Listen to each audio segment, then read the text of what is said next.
Berlin स्थित एक startup company के सीईओ टिम फ्रोनसेक आशावादी हैं। उनके पसंदीदा स्टेक में तेल, जड़ी बूटियां और एक खास तरह की फफूंद है। बढ़िया। टिम शाकाहारी हैं। मैंने 3 साल पहले मीट खाना छोड़ दिया। मुझे एहसास हुआ कि मेरा कार्बन फुटप्रिंट उससे कितना बढ़ रहा है। लेकिन दुनिया भर में मांस की खपत बढ़ती जा रही है। पिछले 60 साल में कमोबेश दोगुनी हो चुकी है। अमीर देशों की खपत सबसे ज्यादा है। एक औसत जर्मन इंसान साल में करीब 52 किलो मीट खाता है। शोधकर्ता लेना पाच के मुताबिक ये बहुत ही ज्यादा है। रोजाना बहुत सारे मांस की खपत वाले पश्चिमी आहार के आधार पर पूरी दुनिया का पोषण नामुमकिन है। इसका मतलब जर्मनी जैसे देशों को अपनी खपत बदलनी होगी। लेकिन मांस उन देशों में भी लोकप्रिय हो रहा है जहां पारंपरिक रूप से शाकाहारी भोजन खाया जाता है। भारत, पाकिस्तान और अफ्रीका के सब सहारा इलाकों में मांस की खपत तेजी से बढ़ रही है क्योंकि वहां की आबादी और आय में बढ़ोतरी हो रही है। समस्या ये है कि मांस उद्योग जलवायु परिवर्तन के लिए जिम्मेदार है। इंसानी गतिविधियों से जितना भी उत्सर्जन होता है उसमें से 15% के लिए मवेशी पालन जिम्मेदार है। बहुत से लोग मानते हैं कि आहार से मांस हटाना ही उत्सर्जन में कटौती का सरल तरीका है, लेकिन क्या ये इतना सरल है? बहुत से लोगों के लिए मीट छोड़ना अब भी मुश्किल है।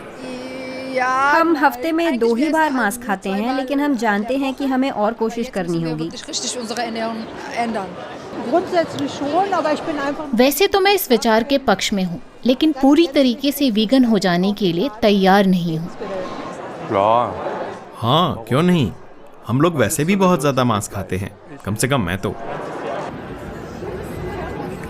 बर्लिन फूड फेयर के एक कोने में वीगन चीजें रखी हुई हैं, जैसे कि सोया से बना ये वीगन कबाब। आकार थोड़ा सा अलग है और रंग भी, लेकिन कुल मिलाकर स्वादिष्ट है, किसी आम कबाब जैसा।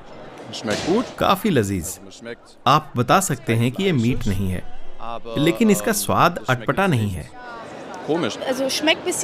यह थोड़ा चिकना है, थोड़ा चपचपा भी है, लेकिन स्वाद अच्छा है। बहुत ज्यादा सीजनिंग, एक अलग सा टेक्सचर और असली मीट जैसा ना लगना, इसमें ये तमाम कमियां हैं। 100 से 0 पर आना मुश्किल होता है। मांस के विकल्प अभी बीच में हैं। मेरे ख्याल से कुछ विकल्प बने रहेंगे क्योंकि हमें बुनियादी रूप से अपने पूरे आहार को बदल देने की जरूरत नहीं पड़ेगी।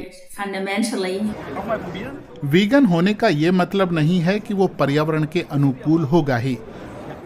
मांस के बहुत से विकल्पों का अच्छा खासा कार्बन फुटप्रिंट होता है। कुछ को उगाने के लिए बहुत ज्यादा पानी, ऊर्जा और जगह चाहिए और कुछ को अभी खाने की मंजूरी नहीं मिली है।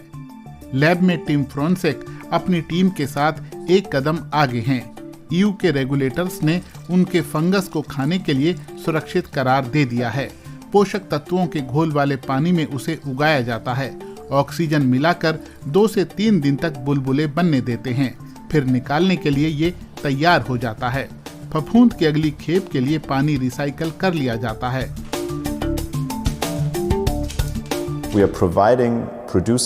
हम एनिमल फ्री प्रोडक्ट मुहैया करा रहे हैं। ये एक अच्छी मिसाल है। इसमें एक ऐसी चीज है जिसका स्वाद, टेक्सचर और न्यूट्रिशनल वैल्यू मांस जैसे ही हैं, बल्कि ये उससे ज्यादा सेहतमंद है क्योंकि इसमें कोई कोलेस्ट्रॉल नहीं है और बहुत कम लागत में पैदा किया जा सकता है। कीमत के मामले में भी ये मांस से बेहतर है। उत्पादन बढ़ाने के लिए फ्रोनसेक ने एक स्थानीय ब्रूअरी की मदद ली है। पहले इन टंकियों में बियर फर्मेंट की जाती थी, अब ये फफूंद उगाने के काम आती हैं। अभी वो रोजाना 1 टन फफूंद निकालते हैं, 6600 स्टेक के बराबर। बिजनेस से अभी मुनाफा नहीं आया है। इसमें हैरानी की बात नहीं, क्योंकि 2023 में मांस के विकल्पों का बाजार पशु मांस से हासिल राजस्व के 1% से भी कम था। लेकिन फ्रोनसेक को मांग बढ़ने की उम्मीद है। अगले 2-3 महीनों में पहली बार मुनाफा होना चाहिए। कृत्रिम सामग्री से छुटकारा पाने की कोशिश में बड़ी अंतर्राष्ट्रीय कंपनियों की नजरें फफूंद पर हैं।